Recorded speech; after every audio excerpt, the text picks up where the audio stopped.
아멘. 첫 테이프를 잘 끊어주셔서 감사합니다. 찬양을 하면 힘이 솟는 것 같아요. 그렇지 않으세요? 아닌가 보네. 아멘 소리가 적네. 찬양을 하면 새 힘이 넘쳐남을 믿으시길 바랍니다. 찬양을 하니까 막 힘이 나요. 제가 오늘 사실은 하루 종일 저기 가서 노가다 뛰어가지고 힘들었는데 찬양하니까 막 이렇게 새로운 힘이 막 나는 것 같아요. 그래서 역시 영적인 힘은 다른 게 아니구나라는 생각이 듭니다. 여러분, 영적인 사람은 영적인 일을 해야 힘이 날 줄 믿으시길 바랍니다. 그게 다른 게 아니죠. 예배 드리고 기도하고 말씀 보고 그러면 하나님께서 새 힘을 부어주시더라고요. 여러분들이 늘 영적 삶을 통해서 하나님께서 주시는 새 힘을 부여받고 살아가시기를 주님의 이름으로 축원합니다. 우리 옆 사람과 인사합시다. 행복한 가정을 만듭시다. 시작. 행복한 가정을 만들어야 되는데 오늘부터 제가 마지막으로 이제 제가 이재철 목사님의 기초 성경이라는 걸 가지고 그동안 쭉 설교를 했죠. 오늘 마지막 단원이에요. 사실은 이 행복한 가정, 하나님의 기쁘신 가정은 어떻게 만들어야 되나, 그거에 대한 마지막 단원인데, 제가 우리 그리스도인이라면 우리가 만들고 있는 이 가정이 하나님 보시기에 기쁘고, 그죠? 하나님 보시기에 행복한 가정을 만들어야 되는데 그게 혼자의 힘으로는 되지 않더라고요. 그죠? 남편의 힘이 필요하고 아내의 힘이 필요하고 자녀들도 도와줘야 되고 또 여러 가지 가정을 이루는 요소들이 정말 하나님의 은혜 가운데 잘 조화롭게 또 균형 있게 이게 서로 도울 때 아름다운 또 하나님이 기뻐하시는 가정을 만들 수가 있다라는 생각을 해보게 됐습니다. 그런데 제가 이 단원을 쭉 보고 또 말씀을 쭉 읽으면서 참 부담스럽고 조심스러워요. 행복한 가정, 주님을 이루는, 주님이 기뻐하시는 가정을 만들려고 해야 하는데 제가 참 조심스럽습니다. 왜 그러냐면, 왜 조심스러울까요? 제가 그렇게 못 살지는 않아요. 제가 그래도 행복한 가정을 만들고 있어요. 왜 그러냐면 잘 말씀하셨어요. 왜 그러냐면 저도 지금 완전한 가정을 이루는 건 아니잖아요. 그죠? 우리 가정에도 부부와의 갈등이 있고, 그죠? 자녀들을 지금 어리기 때문에 얘네들이 또 앞으로 어떻게 변할지 모르잖아요. 그렇기 때문에 지금 완전한 가정, 하나님이 기뻐하시는 가정을 향해 가고 있는 과정이기 때문에 사실은 조심스러워요. 사실은 조심스럽습니다. 더욱이 저보다 여기 연배 많으신 분들이 앉아 계시잖아요. 얼마나 또 가정생활을 잘 일궈온 분들이 여기 앉아 계시다고요. 그런 분들 앞에서 행복한 가정은 이런 거다, 하나님이 기뻐하시는 가정은 이런 거다, 사실 이런 얘기가 하기가 참으로 조심스럽죠. 그러나 제가 그럼 어떻게 설교를 해야 될까 고민하고 기도하던 중에 정답은 하나다. 성경을 근거로 하면 되겠구나. 그죠? 성경을 근거로 해서 내가 말씀을 드리면 되겠구나. 그리고 내가 갈등하고 내가 고민하고 또 우리 가정에서 경험했던 것들, 또 주변에서 본 어떤 가정들, 이런 것을 좀 한번 살펴보면서 우리가 어떻게 하면 하나님이 원하시는 가정을 만들까, 그거에 대해서 오늘부터 좀 살펴보도록 하겠습니다. 그래서 처음에는 가정이 어떤 것이 돼야 될까, 하나님이 기뻐하시는 가정이, 또 부부에 대해서, 또 남편에 대해서, 아내에 대해서, 자녀에 대해서 쭉 이렇게 경제활동에 대해서 이렇게 해나가려고 하는데, 설교를 준비하다 보니까 제가 남자라서 그런지 남편에 대해서 설교할 게 가장 많더라고요, 이게. 그래서 오늘은 두 가지만 좀 하려고 그래요. 가정과 부부에 대해서 짧게 좀 말씀을 좀 전하려고 합니다. 여러분, 우리가 참되고 진실한 그리스도인을 여러분 교회 안에서 구별하기가 쉬울까요? 쉽지 않을까요? 어렵죠. 그죠?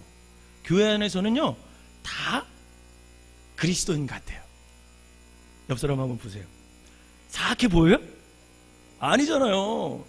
적어도 교회 안에서는요 정말 그리스도인 같아. 교회 안에서는 그리스도인 같아. 근데 물론 예외도 있더라고요. 예외도 있어요. 교회 안에서도 야 어쩜 저렇게 오래 시간 동안 신앙생활 했으면서 믿음이 안 크냐, 이런 사람도 있긴 있어요. 예외도 있더라고요. 그런데 적어도 교회 안에서는 다 그리스도인으로 존재합니다. 그리스도인으로 존재하더라고요. 그러므로 참된 그리스도인은 사실은 교회 바깥에서 증명돼야 돼요. 교회 바깥에서 증명. 사실 교회 밖에서 만약에 어떤 사람이 야 저 사람은 정말 좋은 사람, 야 저 사람처럼 살면 나 교회 다니고 싶어, 여러분 이런 칭찬을 듣는다면 더할 나위 없이 그 사람은 훌륭한 그리스도인이죠. 저는 여러분들이 교회 밖에서 이런 소리를 들으시기를 주님의 이름으로 축원합니다. 그럼 얼마나 좋겠어요. 즉 교회 밖에서도 그리스도인으로 살아가는 사람이라면 그는 진정한 그리스도인이라는 거죠. 그러면 여러분, 교회 밖에서 우리의 삶의 첫 시작이 되는 곳, 그곳이 어딜까요? 그렇죠, 그것이 가정이에요. 가정. 그러므로 우리의 가정 생활을 바르게 가꿔야 할 이유가 바로 여기에 있다라는 거죠. 가정에 대해서 여러 가지로 정의할 수가 있습니다. 에드 시퍼라는 사람이 가정의 정의를 할 때 7가지를 가정을 정의를 했더라고요. 첫째, 가정은 인간이 태어나서 성장하는 곳이 가정이다. 그렇죠? 가정을 읽어야 자녀가 나잖아요. 그죠? 그래서 거기 안에서 가정교육을 통해서 잘 성장하게 되는 거죠. 둘째, 가정은 가족들의 피난처요 보금자리다. 이게 이 사람이 두 번째로 정의한 거. 정말 그런 것 같아요. 대부분 사람들이 아무리 뭐 좋은데 해외여행 갔다 오고 좋은 호텔에서 자고 막 그러다가도 비행기 딱 타고 내려서 집에 딱 오면 뭐라 그래요? 야 그래도 우리 집이 최고야. 여러분 그게 집이 좋아서 그런 거예요? 정말 우리가 사는 집이 좋아서 그런 거예요? 그 가정이라는 것이 좋아서 그런 거죠. 그죠? 하우스가 좋은 게 아니라 홈이 좋은 거죠. 홈이. 그래서 어딜 갔다 와도 올해 어떻게 되는 거예요? 야 우리 집만한 데가 없어. 그게 여행 갔다 온 사람들이 대부분 하는 말이죠. 셋째, 이 사람이 또 가정을 뭐라고 정했냐면 가정은 사람에게 필요한 돈을 벌고 쓰는 곳이다. 넷째, 가정은 문화를 창조하는 중심지다. 이렇게 얘기했어요. 다섯째, 가정은 인간 생활의 가장 귀중한 것들을 많이 기억하게 하는 기억의 박물관이다. 참 말도 잘 만들어내. 여섯째, 가정은 영원한 인간관계가 형성되고 출발하는 곳이다. 그렇죠. 가정에서의 관계가, 가족 간의 관계가 잘 형성돼야 사회생활에서 나가서도 다른 사람과의 관계를 잘 맺을 수가 있다는 거죠. 일곱 번째, 마지막으로 가정은 신앙의 출발지이며 완성지다 그랬어요. 믿으시길 바랍니다. 여러분, 가정에서 신앙생활을 잘하는 사람은 그 신앙이 바깥에 나가서도 증명이 될 수 있다는 거죠. 그런데 저는 이렇게 정의하고 싶어요. 뭐라고 정의하고 싶으냐면 가정은 우리의 그리스도인 됨을 우리 자신에게 스스로 확인시켜주는 실천마당이 가정이다라는 거예요. 즉 내가 참된 그리스도인의 시작이 어디서부터 시작된다라는 거예요? 가정에서부터 시작된다는 걸 믿으시길 바랍니다. 그래서 이런 말이 있어요. 교회는 큰 가정이요 가정은 작은 교회다. 이런 말 들어보셨어요? 안 들어보셨다네. 그럼 이제 들어봤죠? 따라해봅시다. 교회는 큰 가정이요 가정은 작은 교회다. 저는 이 말이 참으로 아주 적절한 말이라고 할 수 있다고 생각해요. 왜냐하면 여러분 그리스도인은 모두 그리스도 안에서 뭐예요? 한 형제자매. 우리 옆 사람에게 얘기를 해요. 우리가 한 형제자매입니다. 시작. 우리가 그리스도 안에서 한 형제 자매이기 때문에 여러분 교회는 큰 가정이에요.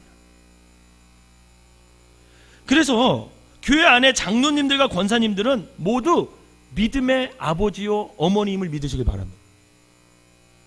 교회 안에 장로님들과 권사님들은 믿음의 아버지요 믿음의 어머니예요. 여러분 그 의식을 갖고 교회 생활하시고 가정 생활을 하셔야 되는 거죠. 그렇기 때문에 주일학교 학생들은 다 우리의 뭐예요? 자녀가 되는 거예요. 자녀가 되는 거예요. 그래서 우리는 세상 사람들이 생각하지도 못할 사랑을 우리 교회 안에서 서로 나누며 살아갈 수 있다라는 거죠. 그와 동시에 교회는 구원받은 성도들의 모임을 뜻하기 때문에 그리스도인의 가정은 모두 작은 교회라고 말할 수 있어요. 그래서 아빠와 엄마는요, 교육자예요.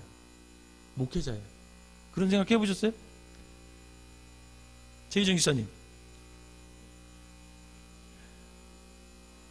부모로서 부모로만 존재하는 게 아니라 내가 우리 아이들의 목회자다라는 생각 해보셨습니까?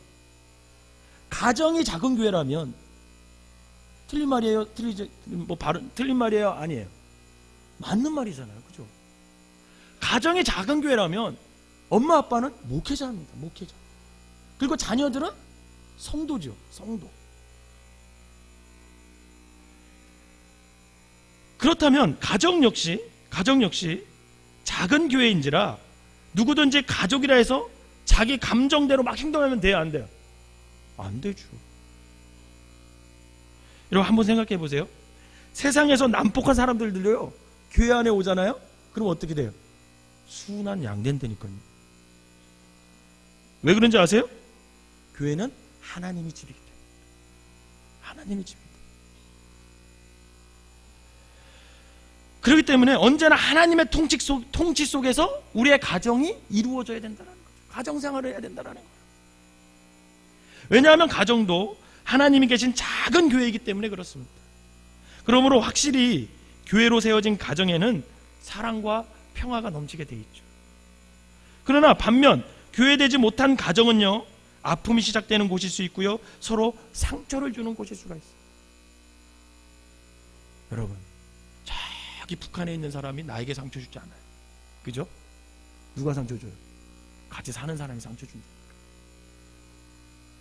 바라기는 우리의 가정을 하나님이 모신 작은 교회로 세워나가시기를 주님의 이름으로 축원합니다.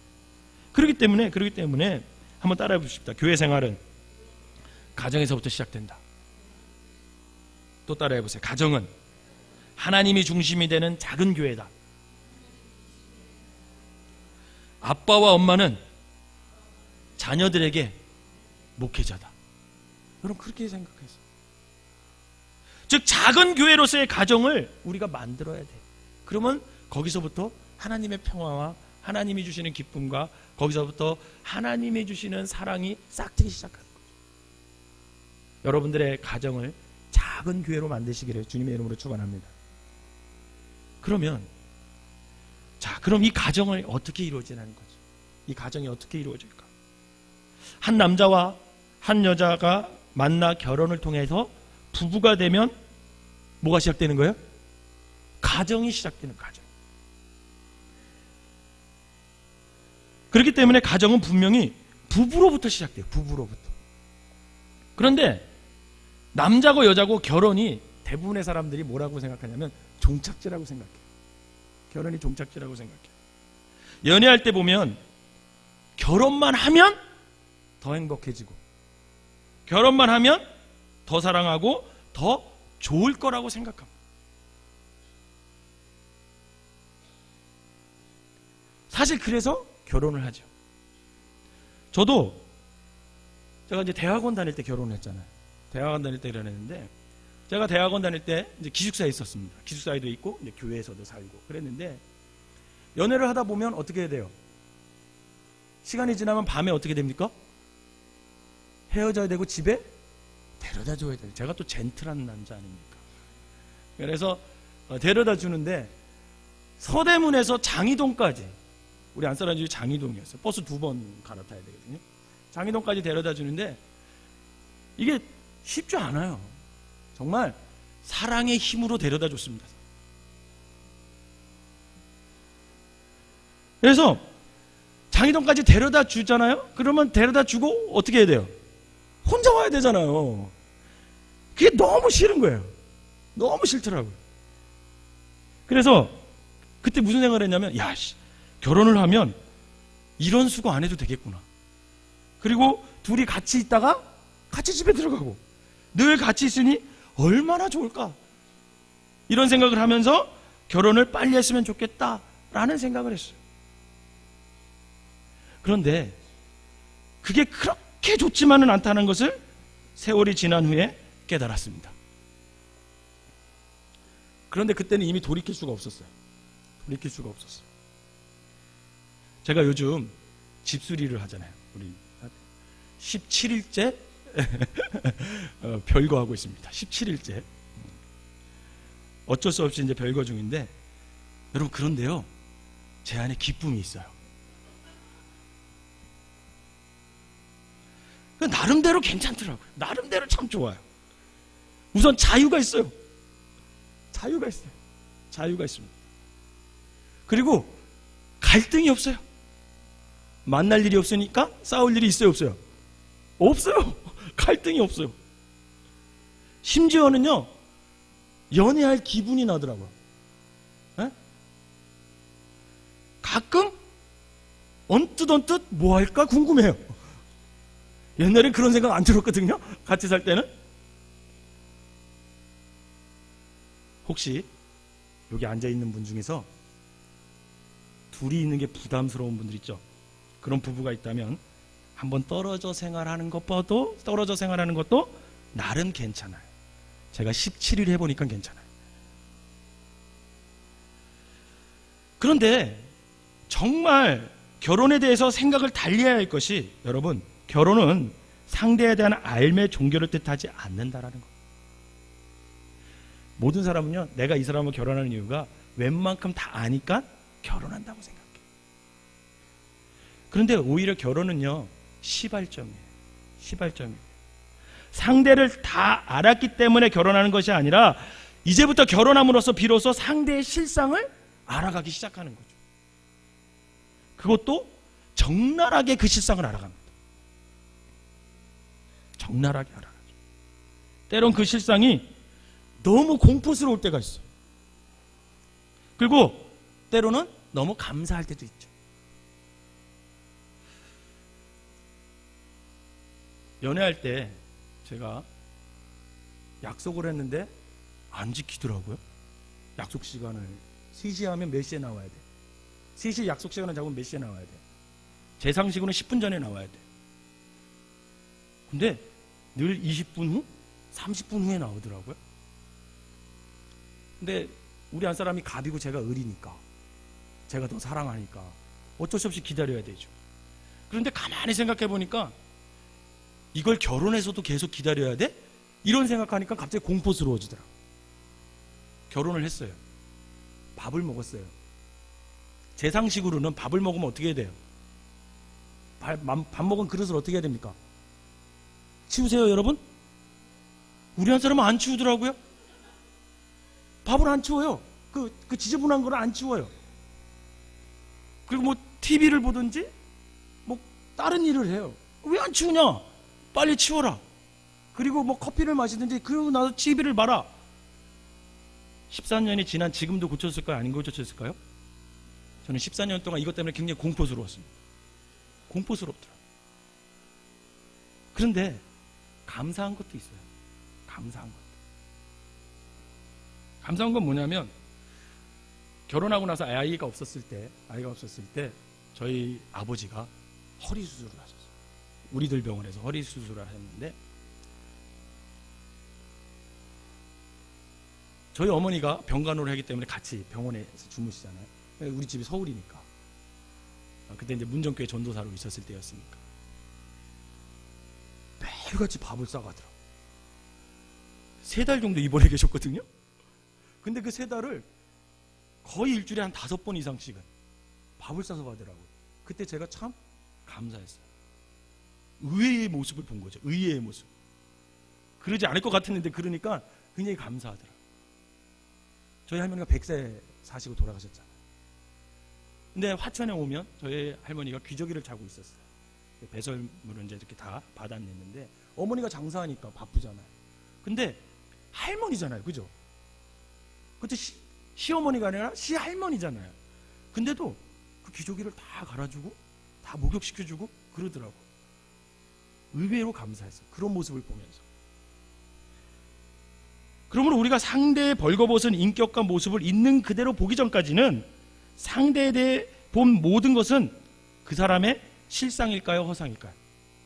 허상이죠. 그런데 그 허상은 어쩌면 나의 바램이나 생각이 만들어낸 허상일 수도 있어요. 그죠? 내가 만나는 사람은 이랬으면 좋겠어. 그리고 상대가 꾸며낸 허상일 수도 있어요. 여러분 한번 생각해 보세요. 연애할 때 내 실상을 다 보여주는 사람이 어디 있어요? 그런 사람이 어디 있습니까? 대부분 허상을 보여주면서 상대의 마음을 어떻게 해요? 사로잡으려 하죠. 소위 이것을 뭐라 그래요? 내숭 떤다 그래요. 내숭을 떨면서 상대방의 마음을 사로잡으려고 하는 거죠. 그래서 결혼한 사람들이 자주 하는 말이, 하고 나서 매번 살다 보니까 주로 하는 말이 뭐래요? 속았다. 속았다. 사실은 속은 게 아니에요. 허상을 바라보고 결혼한 거기 때문에 그게 실상인 모습일 수도 있어요. 분명한 것은 내가 상대에게 나의 꾸민 허상을 보여주듯이 지금 나하고 같이 사는 그 사람도 똑같이 나에게 허상을 보여줬다라는 거죠. 그러므로 우리가 진정 행복한 부부가 되기 위해서는 내가 품고 있는 상대의 허상을 먼저 깨트려야 된다는 거예요. 그리고 지금 내 눈앞에 있는 상대의 실상을 인정하고 받아들일 필요가 있어요. 그 실상을 도저히 인정하고 싶지 않더라도 이제부터 인정해야죠. 앞으로 제가 인정해야 될 것은 설거지를 밥 먹고 곧바로 안 치워도 그런가 보다 하고 살아야 돼요. 여러분 13년 동안 그렇게 살았는데 앞으로 13년 동안 그게 고쳐지겠습니까? 안 고쳐지지?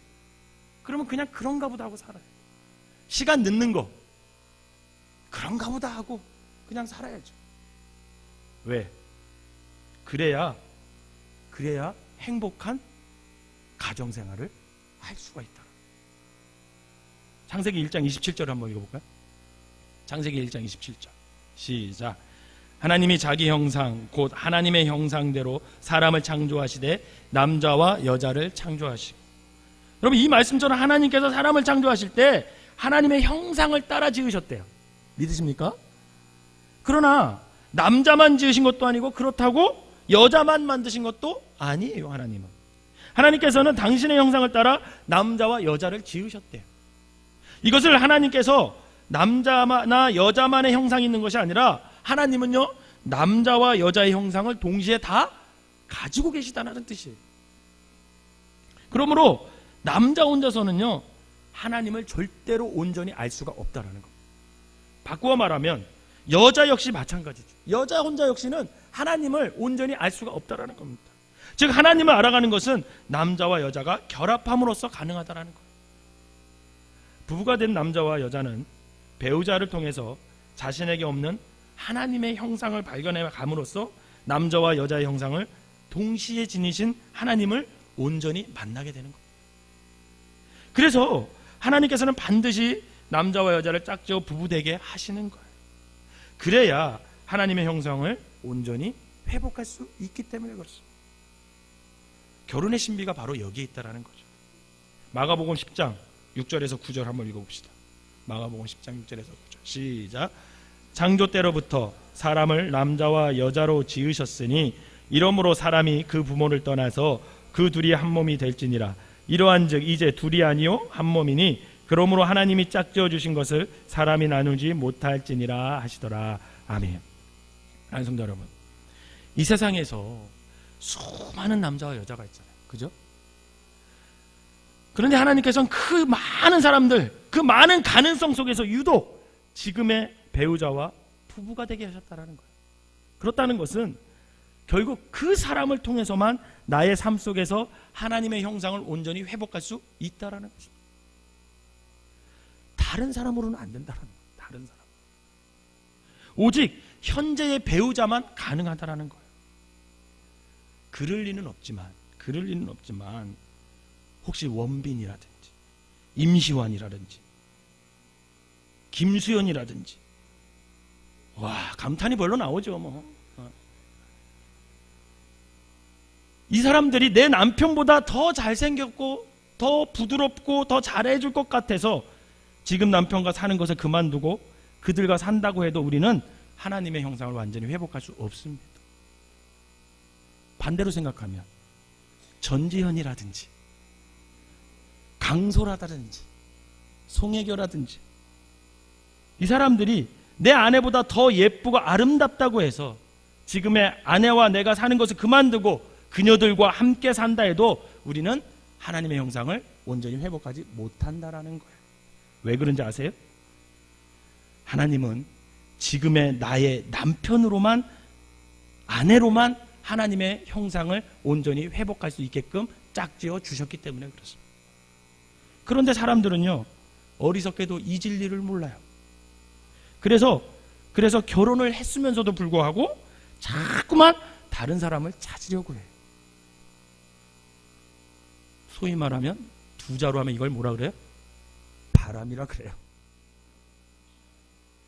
근데 바람 피울 용기는 없거든? 하나님이 두려우니까. 그러니 자꾸만 TV에서 누구를 봐요? 임시완을 바라보면서 상상하죠. 김수현을 바라보면서 상상하죠. 그거 아세요? 미란다 커 누군지 아세요? 전 세계적으로 유명한 모델이에요. 미란다 커가요, 이혼을 했대요. 그런데 그거 아십니까? 전 세계의 남성이 너무 기뻐했대요. 지하고 무슨 상관이 있다고.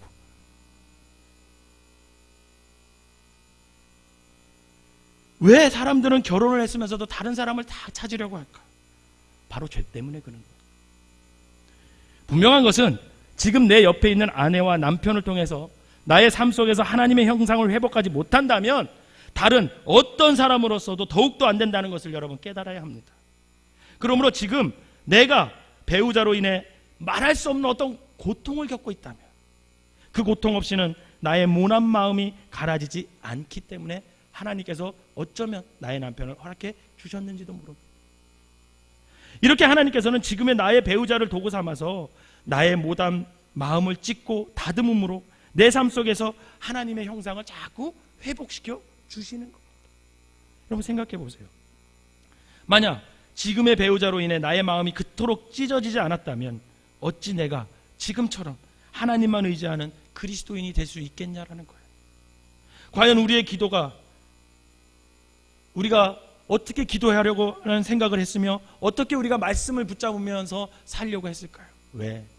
그 이유 중에서는 내 배우자가 가장 큰 역할을 했을 수도 있다라는 겁니다. 이렇게 볼 때 지금의 내 배우자와 부부되었음이 하나님의 역사라는 거예요. 저도 그렇고 우리 안사람도 그렇고 서로로 인하여 정말 수없는 많은 시간을 가슴을 찢는, 서로 때문에, 상대방 때문에 그 찢는 그런 기도를 통해서 지금의 부부의 모습이 된 거는 거죠. 여러분 저만 그렇겠습니까? 여기 앉아 계신 저보다 연배가 높으신 분들도 저는 13년 가슴을 찢는 기도를 했고 여러분들은 더 많은 가슴을 찢는 기도를 했기에 지금의 아름다운 부부의 모습을 간직하고 있다는 거죠. 사랑하는 여러분, 지금의 배우자로 인해서 그렇기 때문에 더 이상 고통스러워하지 마시기 바랍니다. 오히려 피할 수 없는 지금의 이 상황을 여러분 자신을 하나님의 형상으로 더욱 회복시키는 기회로 만들어 가시기를 바랍니다. 분명한 것은 내가 정령 변화되었을 때 하나님께서는 지금의 나의 배우자를 책임져 주실 것을 믿으시기를 바랍니다. 여러분의 훈계함으로 지금 내 배우자를 사람으로 내가 만들어 버리겠다, 이런 착각 버리시기를 바랍니다. 왜냐하면 내가 낳은 내 자식도 내가 훈계하면 들어요, 안 들어요? 안 들어요. 내 훈계만으로 바로 세울 수 없거늘 어찌 그 훈계가 여러분의 시어머니와 여러분의 장모님이 나와요. 그것도 성인된 남의 자식을 바꿀 수 있겠냐 말이에요. 절대로 바꿀 수 없죠. 오히려 정반대의 결과만 초래할 뿐입니다.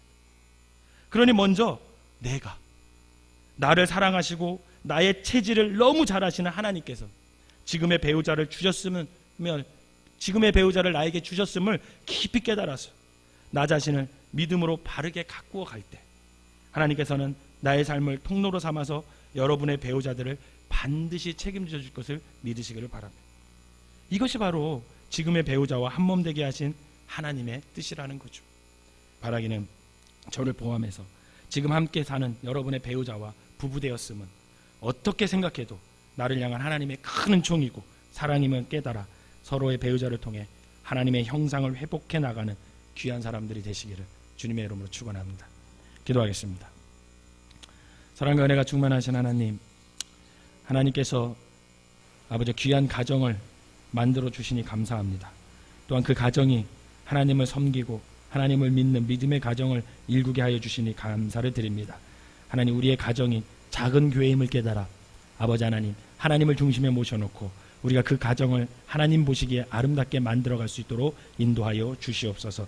가정의 시작인 우리 부부가, 아내와 남편이 서로 아버지 하나님 사랑하게 하시고, 아버지 저들이 아버지 서로 맞지 않더라도 아버지 고통스러운 게 있을지라도 아버지 그 속에서 하나님의 뜻이 무엇인지 깨닫고 아버지 하나님 그 뜻을 바로 깨달아 받아들이고 수용하고 아버지 기도함으로 말미암아 나부터 아버지 하나님 낮아짐으로 말미암아 아버지 우리의 가정이 온전히 설 수 있도록 주님 인도하여 주시옵소서. 오늘 우리에게 아버지 하나님께서 허락하신 그 아내 남편들 늘 믿음으로 바로 서게 하여 주시고 그 믿음이 아름다운 가정, 하나님을 기쁘시게 하는 가정을 만들어가게 하여 주시옵소서. 예수님의 이름으로 기도하옵나이다. 아멘.